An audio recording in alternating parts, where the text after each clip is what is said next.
Police! Don't move! Don't move! Don't move! Don't move! I was eating at this restaurant when I suddenly noticed something really weird. The restaurant got surrounded by a bunch of police cars out of nowhere. The cops seemed to be hunting down someone. I quickly scanned the situation around me. There was just an elderly couple and 2 kids playing in the restaurant. I immediately realized these cops were here for me. Without any hesitation, I put down my fork, paid my bill, then I placed both hands on the table. Right at that moment, 2 fully armed officers burst through the door. Police! Don't move! Don't move! Don't move! Don't move! You're gonna slide out from behind that booth, nice and slow. Do it now! They had no idea I was actually a retired major. I could have easily taken them out, but I chose to stay quiet. I cooperated and raised my hands. I wasn't scared of these 2 motherfuckers. I had just arrived in this unfamiliar small town. I was planning to get familiar with the place first.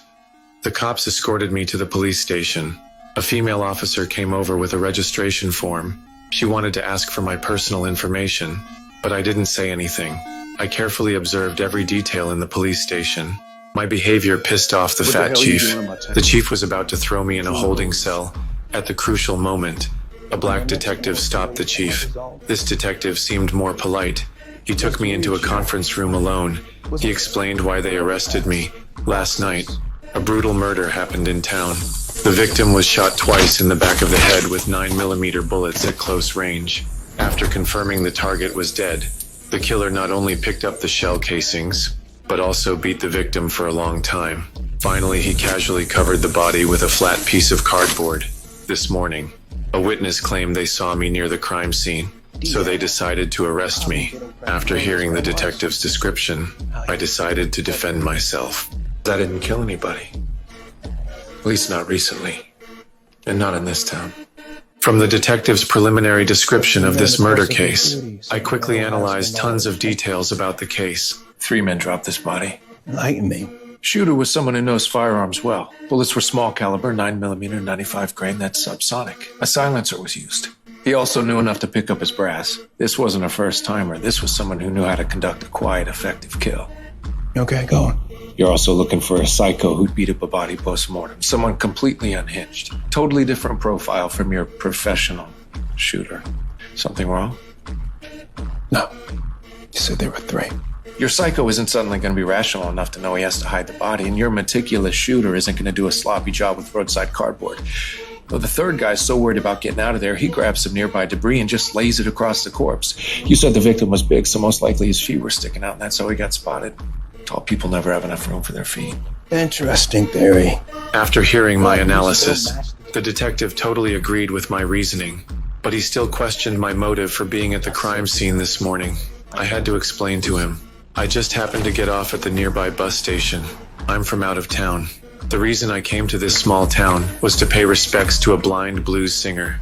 The police only found a toothbrush on me, a French war medal, and $200. My belongings were pretty basic.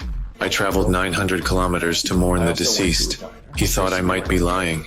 Therefore, until they found key evidence, they decided to detain me temporarily. Later, the female officer looked up my personal file. After seeing my real background, they were all shocked. West Point graduate, Silver Star. Defense Superior Service Medal, Legion of Merit, Soldier's Medal, Army Commendation Medal, Bronze Star, a second Silver Star, and a Purple Heart. That wasn't even all of it. I had also served as military police for a while. My record during service was pretty terrifying too. You want to hear his MP numbers? No. Over 150 closed cases, all successful prosecutions, more than 20 fugitives captured. What in God's name does a guy like that doing in Margrave? What's a guy like that doing in jail? Later, the police thought I had a pretty impressive background and amazing reasoning abilities. They wanted me to help them with the autopsy. When I saw the deceased's swollen hands from rubber allergies, my heart suddenly started racing uncontrollably. Then, I didn't wait for the coroner to finish talking. I directly stated information that even the coroner didn't know. Killers must have worn some kind of polyvinyl protective suit to keep blood DNA off themselves. The victim grabbed it in the struggle, causing his fingertips to swell in a histaminic reaction. His dental work's off because he had his teeth fixed wherever he was living at the time.